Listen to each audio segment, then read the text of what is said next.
Hey everybody, Beardo here. It's time for the modern age history of Batman to continue. Yesterday, basically we looked at 0 Hour and the fallout after Nightfall. Now, at the end, with issue 515, basically we had the new standard being set. We had the new creative team, we had the return of Bruce Wayne, and it was Batman back to basics. And I have to say, over the next couple of days, you're going to see a lot of issues of Batman that, for me, are pretty mediocre. Now, the last time I said I kind of had some issues with Batman, it was because there were too many tie-ins and too many crossovers, and, you know, it was basically the last half of Alan Grant's run on Batman. Now, strangely enough, in the next few days, we're not going to see enough of that happening. It's not so much the crossovers specifically, but there just isn't enough variety. There isn't enough sort of story meat going on to really keep you invested in the long term. And it's just sort of a lot of villain of the week, villain of the week, villain of the week. I think that the big deal with DC after 0 Hour was, let's make comics a little bit more basic. And they definitely did that with Batman, but in my opinion it was very much to his disadvantage. So we're going to kick things off today with issue 516. And you can see we've got Kelly Jones back on cover artwork again. He's also doing the interior art.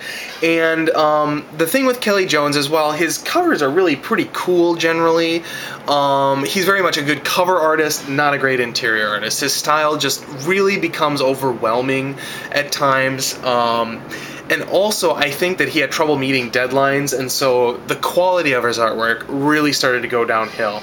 Now, this is a two-part story, I believe, featuring a character named the Sleeper. Here's part 2, and you can see basically kind of the usual Kelly Jones art style here. With issue 518, we kind of have an appearance from Black Mask, who is, basically picked up from way back in the 490s, if you remember. Batman just, realized that he had sort of defeated Black Mask for the time, but he would be back. Well, now he's back, and that kind of runs for a couple of issues, and you can see here with 519 that the covers are getting pretty shady. I mean, look at that. It's just really cartoony, and, it's kind of lost that style. One of the things that happened with Batman around this time is they started printing it on a lot heavier paper. It wasn't sort of that newspaper paper. It's very thick, very, not prestige format, but closer to something like that.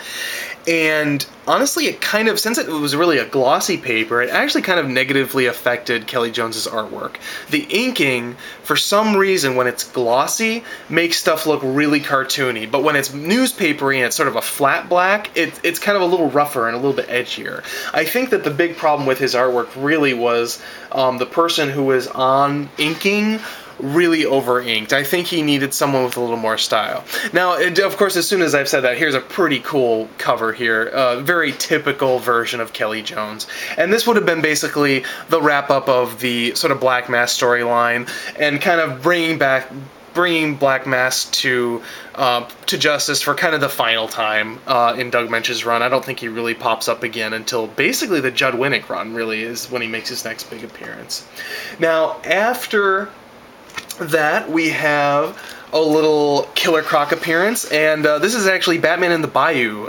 Killer Croc has kind of found his home in the Bayou, and the reason why he goes down there is because we're actually going to meet up with another DC character in Swamp Thing. And this is kind of fun. I do enjoy seeing Kelly Jones do Swamp Thing. I think that could have been an interesting pairing for that artist if he had gotten more of an opportunity to do Swamp Thing. And this is really the beginning of where Doug Moench is headed with Batman right now, because really the big thing you're going to see over the next 3 days is bringing Batman, basically he's more of a horror character, and he's drawn, like I said, it looks like a Halloween, crazy ghoul character more than a, man in a costume.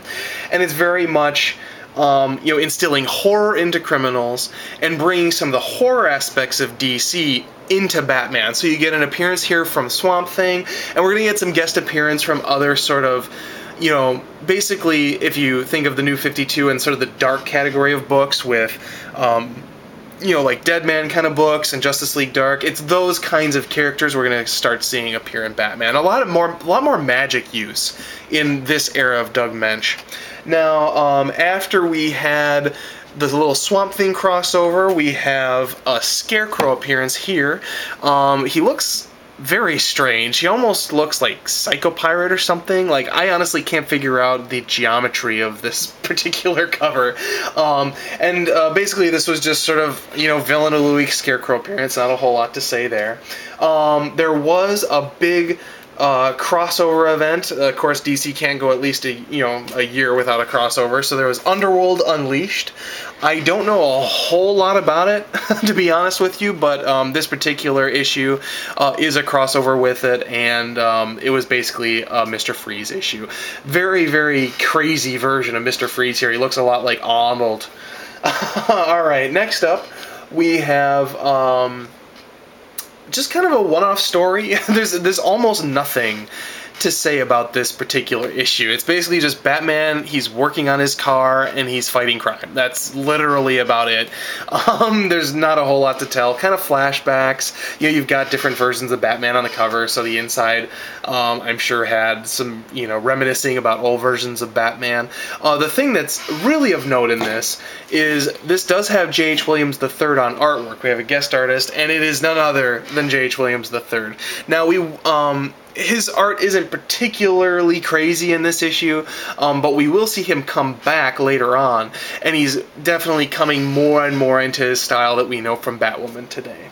Now, today, we are going to wrap things up with just a little Two-Face arc, and this is kind of an interesting thing, because you kind of are starting to flash back to kind of the triumvirate of Batman, Harvey Dent, and Jim Gordon. Now, this triumvirate is really, really built up in Jeff Loeb's The Long Halloween, and that's really